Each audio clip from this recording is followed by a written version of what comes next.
Magandang araw po. Kanina po ay may pinuntahan tayong kliyente, nag-after sale po tayo. Kasi kanina, tumawag po sila. Emergency daw po.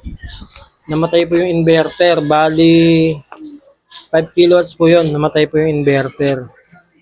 Bali po, ang nangyayari po kasi noon, yung pinaka-filter niya sa gilid, sumobra na po yung dumi. Kaya yung inverter po, hindi na makahinga. Ang nangyari sa inverter, maganda po yung inverter. Kusa niya pinatay yung sarili niya para hindi siya masira. Kasi hindi na po siya makahinga kasi sobrang dumi na po nung filter niya sa gilid. Ito pa, pakita ko po sa inyo.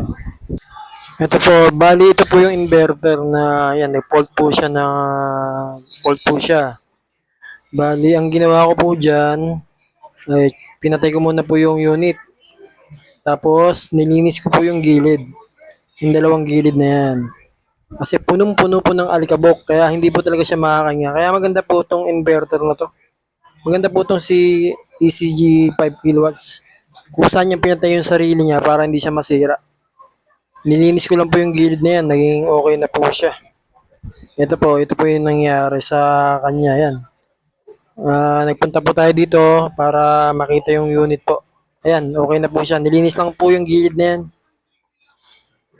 Pagkalinis ko po ng gilid, yun, gumana na po siya. Inon ko na po, gumana na po uli siya.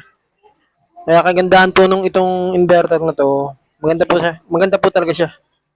Kasi kusa niyang pinatay yung sarili niya para hindi siya masira. Ito po, salamat po. At okay na po siya. Salamat po ulit sa kliyente natin. Ito po, na after sale na po natin. Okay po. Salamat po. 5 kilowatts, 24 volts setup. Naka 25.6 volts po siyang battery. Salamat po, salamat po.